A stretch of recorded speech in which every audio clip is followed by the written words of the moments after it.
Me a ghost story that sounds completely unbelievable, but is entirely true. I bought my house in 2014, and almost immediately, stuff started happening. It started... I feel like something attached itself to me that night, bro. To this day, I still be thinking that shit. Please, I don't have any time for any gossip now. Eh? Yes. Look at you. They wear the bombs. They move like spirits. Here they come. Don't be the girl who feeds a clown. He'll drain your peace and drag you down.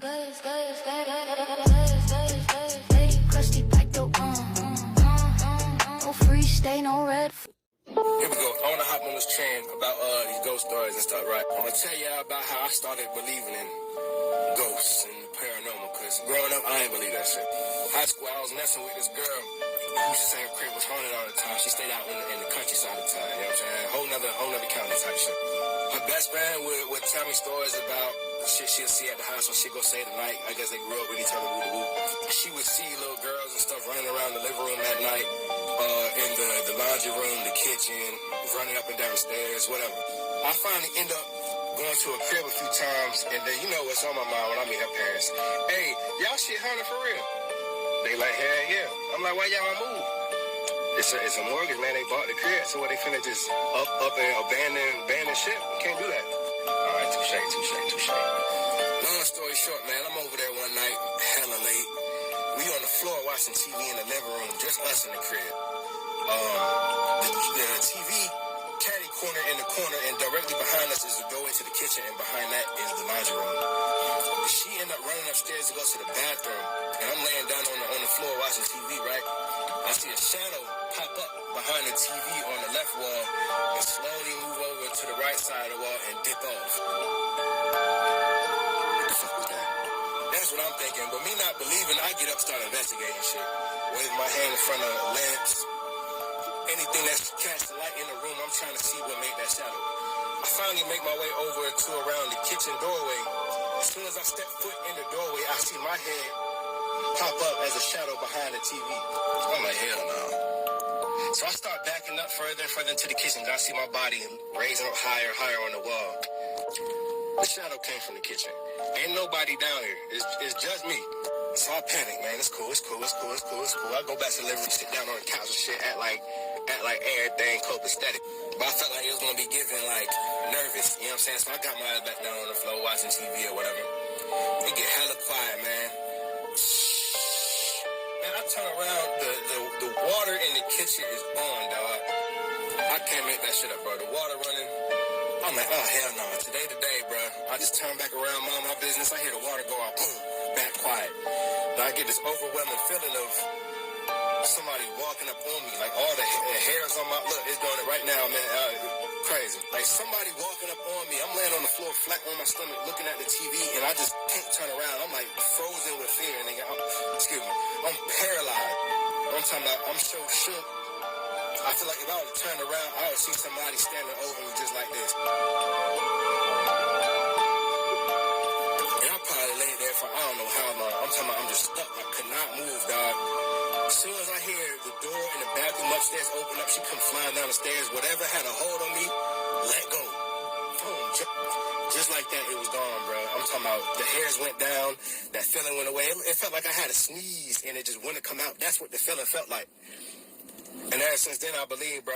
And whole time I feel like something attached itself to me that night, bro. To this day, I still be thinking that shit. One of our creepy storytime family members, Ember, sent in this story, and it is terrifying. Ember lived in a small town in Texas, and one of the things that she loved to do for fun was to go and investigate this little graveyard nearby. She said she's not a professional or anything, but she's done it enough times that she doesn't scare very easily. She said most of the time it's just quiet nights and cold spots, and maybe every now and then there might be a glimpse of something at the corner of your eye, but nothing major. She said the place is nothing big, only a few graves and maybe some trees scattered around. There wasn't even a fence. It was pretty open, and she'd been there so many times day and night that she pretty much knew every headstone by heart. On one particular night, she said she'd been out there a while already, maybe over 30 minutes. She said at first nothing weird. She was just walking towards the back, kind of where some houses were, and then she saw a girl standing near one of the trees. She caught her off guard because this place is pretty small and open, and she would have seen if somebody was in there, even in the back. Once she sees this girl, everything kind of changed. It didn't feel safe anymore. So Ember was facing the girl and the girl was facing Ember, and there were lights on behind the girl. So her body outline was illuminated, but it was too dark to really make out her face yet. She described her as wearing blue jeans and a blue hoodie. So Ember said she feels ridiculous because she immediately felt afraid, and she even noticed that everything around her went quiet. Even a little bit of breeze that had been going on completely stopped dead. She also wanted to reiterate that she had been doing this for so long with other people, alone, and she has never had this kind of irrational fear before. But something about this girl just felt off. However, around there, if you're investigating somewhere, it is common courtesy to make yourself known, go up and say hi, just to let the other person know that someone else is there so you don't end up scaring them or messing up their investigation. So she convinces herself she's just being ridiculous and she's going to go up and say hi anyway. She approaches a little bit and says, hey, but they don't respond. And then she says again, hey, sorry if I distracted you. I didn't know anyone else was here. She also asked, do you live in this small town? Now, she admitted she already knew she wasn't from around there because this place is such a small town that everybody knows everybody, but she was just trying to make some kind of conversation. And at this point, it's getting kind of weird because this girl is not responding at all. So Ember says she starts to take a step back. She also says that the way that this girl was standing was definitely not normal. Like, she was just standing there, but her whole body was really rigid and tense, not like a relaxed kind of stance. Tension is rising and Ember is even more scared now. And then this girl takes a slow step towards Ember. So another wave of fear comes over Ember and her stomach drops. It's like her brain couldn't catch up and she just took another step back. And now they're still facing each other, standing still. And then this girl steps forward again. And now Ember is like feeling like she is prey and she backs up another step. So absolutely terrified, Ember lifts her flashlight up to see what this girl looks like, and you would not believe what she describes. She said where her face should have been was completely smooth skin. There were spaces where her eyes, nose, and mouth should have been, but it was just a smooth, blank, plain skin face. And then this girl, or whatever you want to call it, starts charging at Ember. Ember whipped around and she says she has never run more fast in her entire life. She said she could hear the footsteps getting closer and closer, and Ember just kept running faster and faster towards her house. Until Ember got to her porch, she turned around and looked, and now this girl is just gone. Just quiet streets, empty neighborhood, but that weird, unsettling, still feeling still lingered in the air. So Ember is just standing on her porch trying to catch her breath, still reliving this moment in her head, thinking she has been doing this for so long and she has never been that scared in her entire life. She said she went back to check out the area the next day when it was light out, and she said she didn't really see much, but there was just this heaviness in the air that she could not shake. She says she has not gone back since. She is just too freaked out. Ember wants to know, what do you guys think about this? Has anything like this ever happened to you? Do you know what that might have been? She's going to be checking the comments, so let her know. And if you have your own creepy story time, don't forget to submit it in the email. Me a ghost story that sounds completely unbelievable, but is entirely true. I bought my house in 2014, and almost immediately, stuff started happening.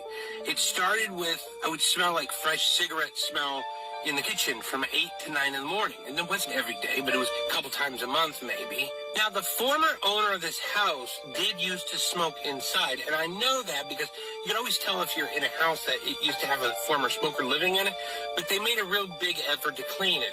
I don't smoke in the house, and it was fresh-smelling cigarette smell. Every time I moved furniture around, there would be noises. It's the only way I can explain it. And I would have a chandelier in my front hall that would start swinging. In 2016, I was in my office, and all of a sudden I heard a female's voice, an older voice, sounded like my mom, saying, hello, hello, hello. And I heard it, but my dog Marco also heard it, and he started running to the kitchen, like the threshold between the kitchen and the living room, and just barking.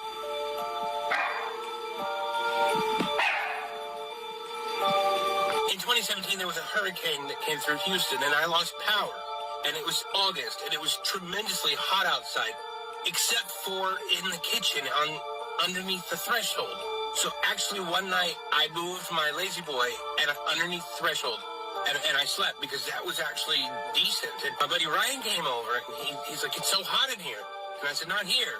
And I led him to the lazy boy. And he's like, what the hell? It's like 65. I said, I know, it's weird, right? But then what happened in 2018 and then later in 2021 was bizarre.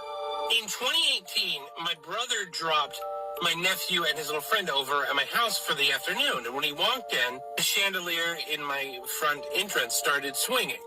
And my brother said, wow, what's going on? I was like, I don't know. I've never seen it like that before. A couple hours later, I'm in my office, and my nephew is like throwing the football around the kitchen and the living room with his little friend. And all of a sudden, I heard my nephew start screaming this like blood-curdling scream. So I run in there, and I was like, what's going on, buddy? What's going on?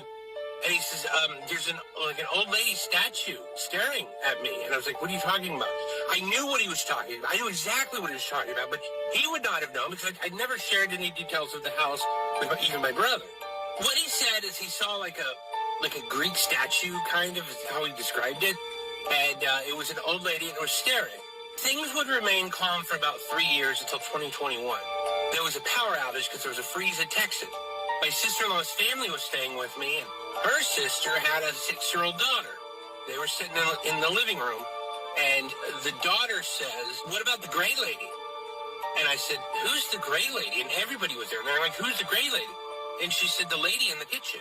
Now, I've never actually, other than hearing the voice, I've never seen anything. Apparently, only kids have experienced that part of it.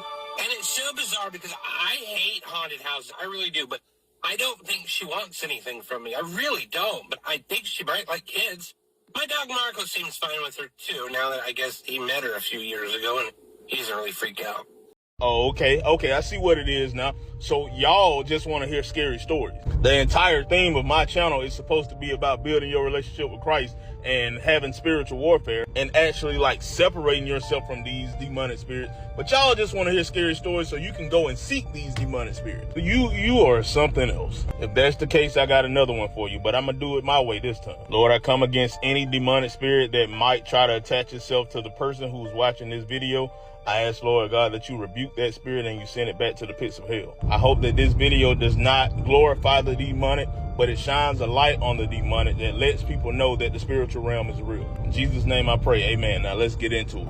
In October of 2021, my wife and I, newly married that year and expecting a child on the way, moved into a new house. We just needed more space because the little apartment we were living in was just too small. So we moved into a home. We were renting this home from a family friend. Now, they told us to stop by, check the place out, see how things look, and if it's what we wanted. It didn't take long for us to agree that that's something that we wanted. I asked if they minded if I painted the walls. They said no problem. They came in, they pulled up the carpet, and they put down wood floors.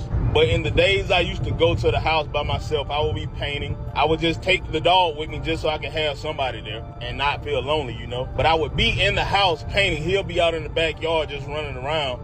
And I could feel like I was being watched, almost as if somebody was saying, what are you doing in my house? I searched all around that house. I grabbed my anointed oil. I went outside and I prayed over the entire property. I prayed over the house because I knew that we were moving into this house and I didn't want to bring my family into here with this feeling that I was feeling. I'm way too sensitive to the spiritual to have ignored it. And we had already paid our deposit. And what I looked like going to my wife saying, hey, baby, we can't move into the house because I think that it might be haunted. What I look like going to these nice folks telling them, hey, we need our deposit back because I felt like something was staring at me while I was painting the house. They'll just be like, okay, and rent is due on the 1st. So we ended up moving in and we made the place feel like home. I did not mention to my wife at all what I was feeling and what I had experienced when I was there alone. However, my wife was having complications with her pregnancy and she ended up having the baby at 27 weeks. She had just gotten so stressed out at work and she would come home and she would feel stressed at home. You don't know anything about stress and pregnancy. They do not go together well. And her blood pressure had gotten up so high when she went in to take her glucose test. The doctor said, just put the glucose test back. She ain't taking that. She finna go have this baby.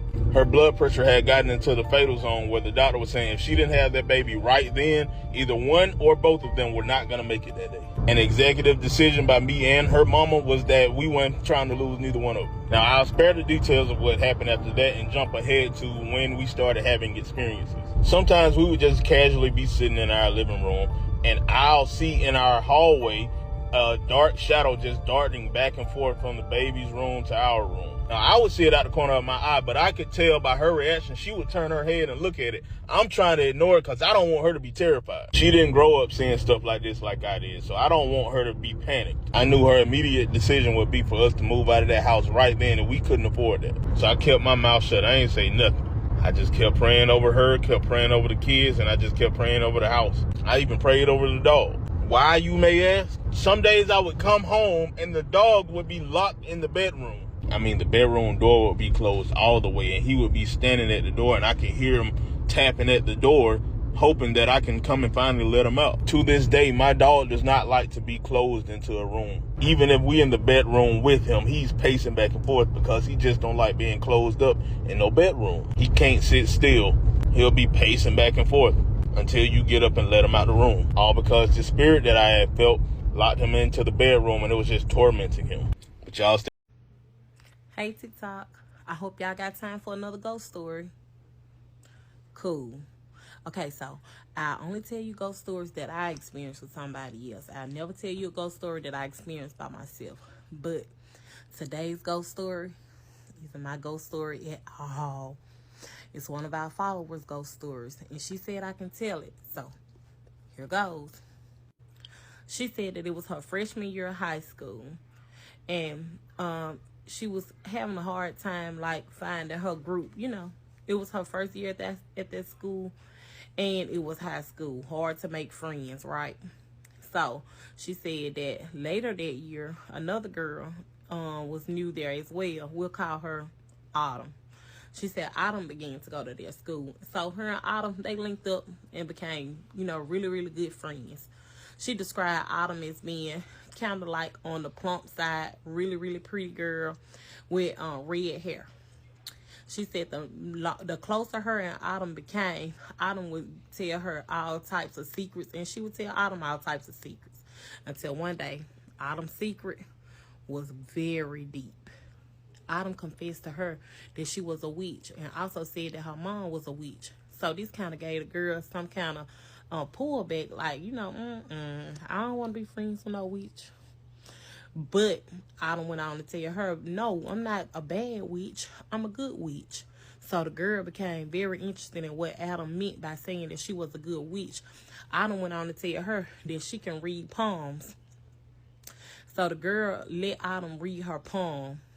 And Autumn read her palm. Okay?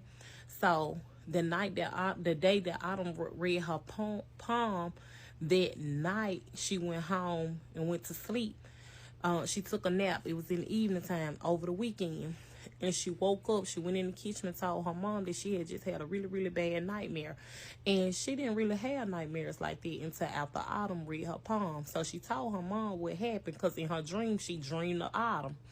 And her mom said, oh, no, don't let people read your palms. You're not supposed to let people read your palms. Her mom was that type, like, no, we don't do that. Okay.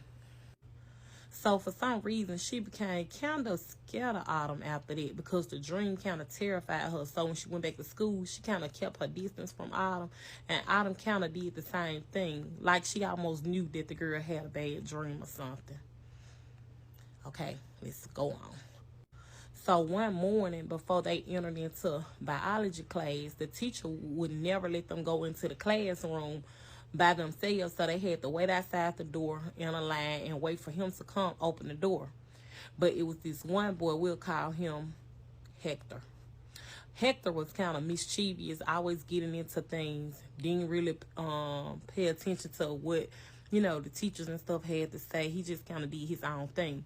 So Hector went on in the classroom without the teacher's permission, but he wasn't in there long, because guess what he found? He came out of the classroom screaming and hollering. He was saying that Autumn was in the classroom, and when he saw her, she was levitating off of the floor. Autumn ran out the classroom when she heard him say these, and she started saying, no, I wasn't. No, I wasn't. And he's telling a lie. I wasn't levitating off of no floor. No, I wasn't. But he was so afraid, and he wouldn't go back in the classroom. He kept saying, yes, she was. She was levitating off of the floor. But the girl knew that Hector wasn't lying, that something was really up with Autumn. So tell me this, y'all. Why after that day, they never seen Autumn again at school. She did not come back to school after the boy found out she was levitating. After the boy confessed that he saw her levitating, the girl believed her and stuff. So they should have probably just left Autumn where she was. Not trying to befriend Autumn being a good person. In this case, not trying to befriend Autumn. Tell me what you think of this story. And if you have a story and you're afraid to share it, just hit me in my inbox. I'll be glad to. Until then, peace.